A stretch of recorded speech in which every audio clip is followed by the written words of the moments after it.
الحمد لله نحمده ونستعينه ونستغفره ونؤمن به ونتوكل عليه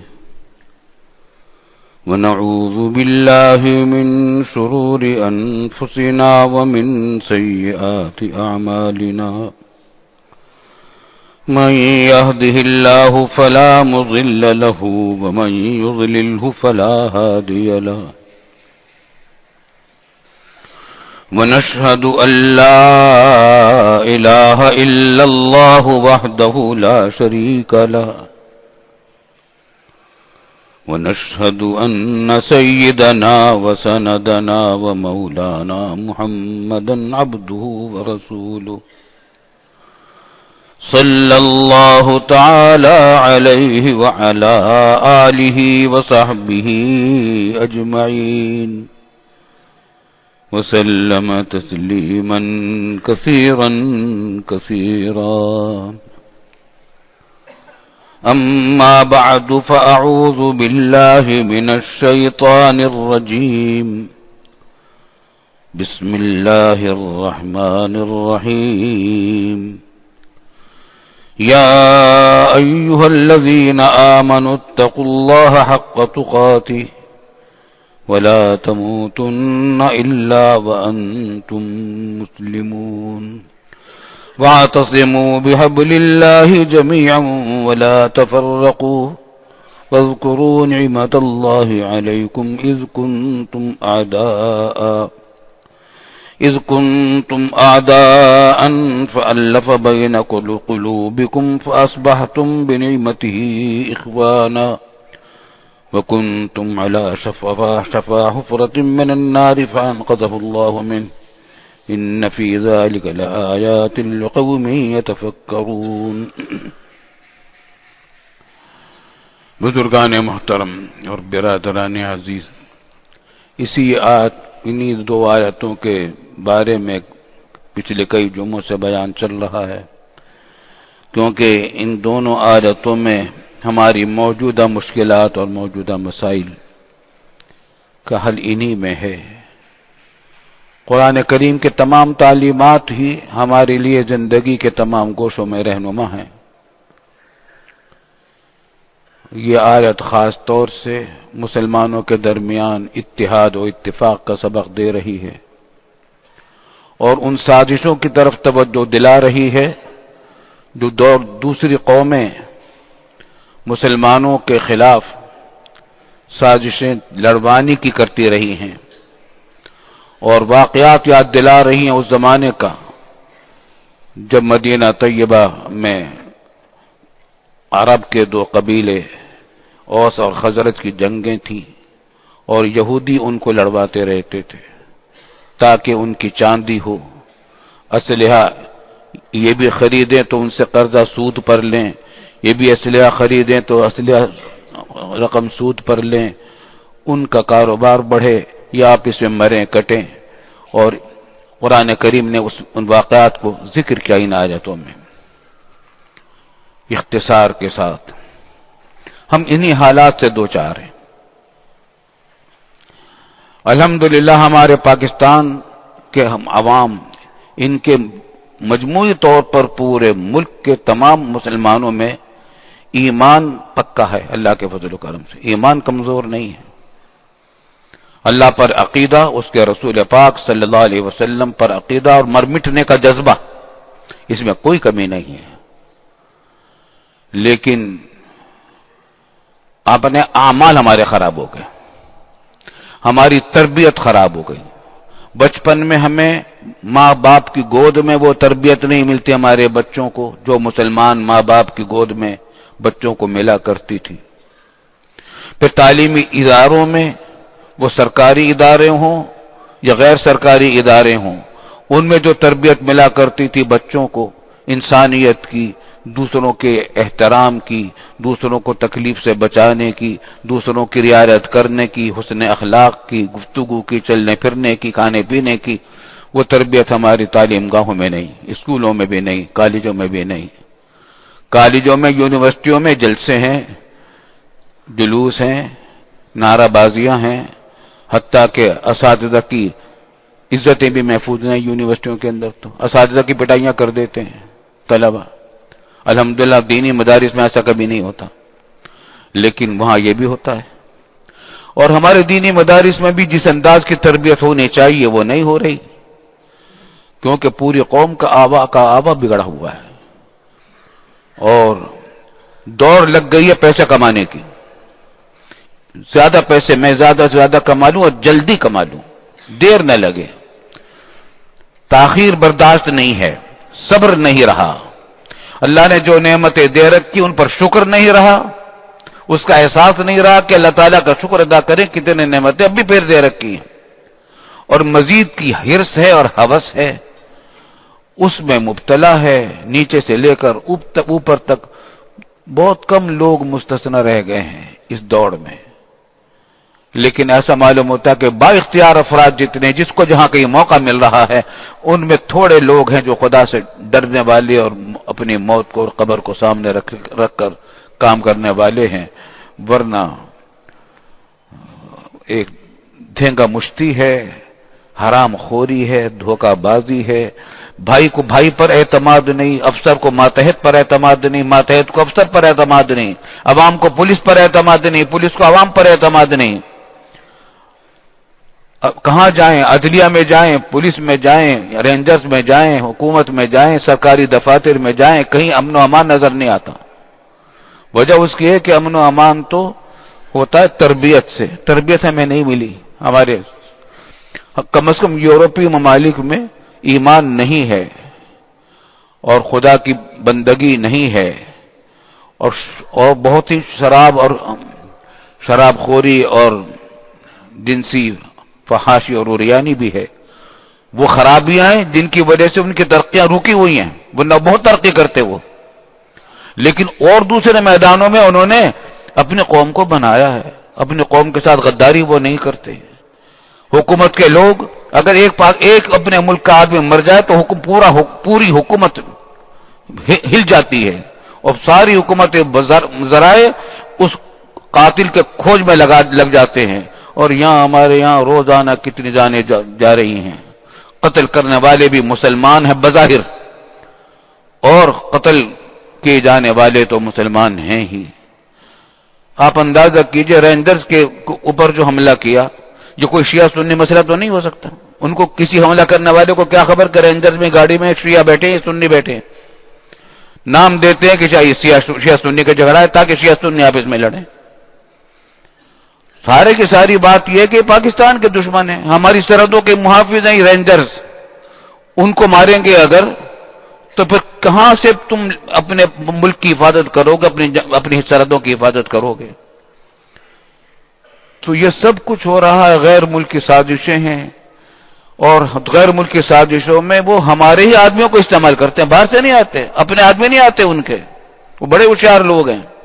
یہی کہ یہ تو لوگوں کے ضمیر خریدتے ہیں یا بے وقوف بنا کر ان کے اندر جذبات برانگیختہ کرتے ہیں، میں تمہارے خلاف جو فلانیوں کہہ دیا فلانیوں کہہ دیا، تم اس کا جب بدلہ لو، اس کا بدلہ لو۔ ہمیں بار بار کا تجربہ ہے اس بات کا، لڑوانا ان کی کوشش ہے۔ پوری تاریخ اسلام میں آپ کبھی نہیں دیکھیں گے کہ مسلمانوں کو طاقت کے بلبوتے پر کسی بھی قوم نے کبھی شکست دی ہو، کبھی شکست نہیں دی۔ ہمیشہ مسلمان فاتح رہے ہیں، غالب رہے ہیں، جہاں کہیں شکست ہوئی ہے اپنوں کی غداری سے ہوئی ہے۔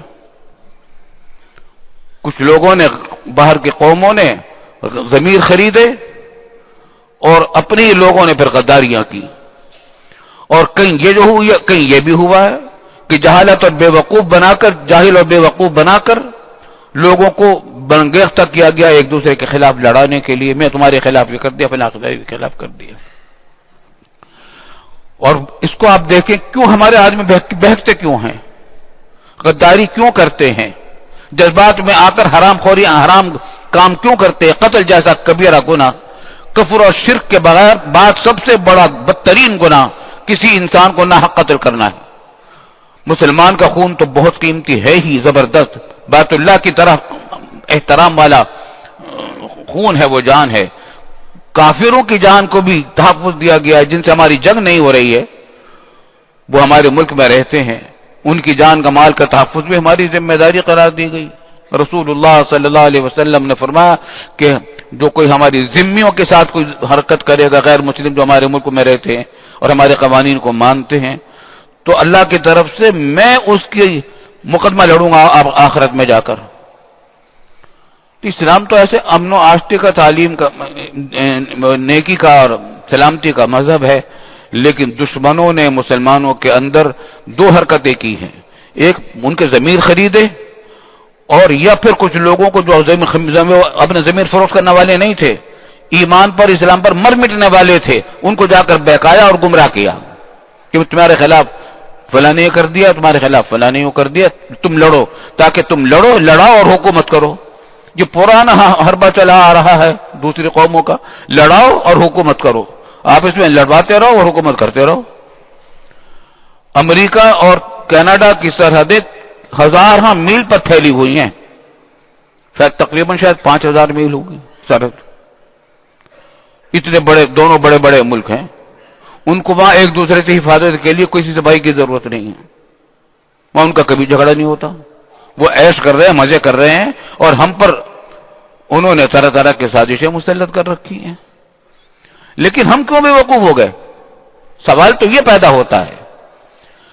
بات یہ کہ دشمن تو اپنی ہر کارروائی کرے گا، وہ طاقت بھی حملہ استعمال کرے گا، ٹیکنالوجی بھی استعمال کرے گا، سازشیں بھی کرے گا، سب کچھ کرے گا، لیکن ہم کیا کریں؟ ہم کیوں بے وقوف بن جاتے ہیں؟ وجہ کیا ہے؟ دین سے محرومی، دینی تعلیم سے بے خبری، دینی مسائل سے بے خبری، اور آخرت کے خوف سے بے نیازی اور غفلت۔ ہمیں سب کو اس کا تو سب کو عقیدہ ہے، قبر میں سب کو جانا ہے۔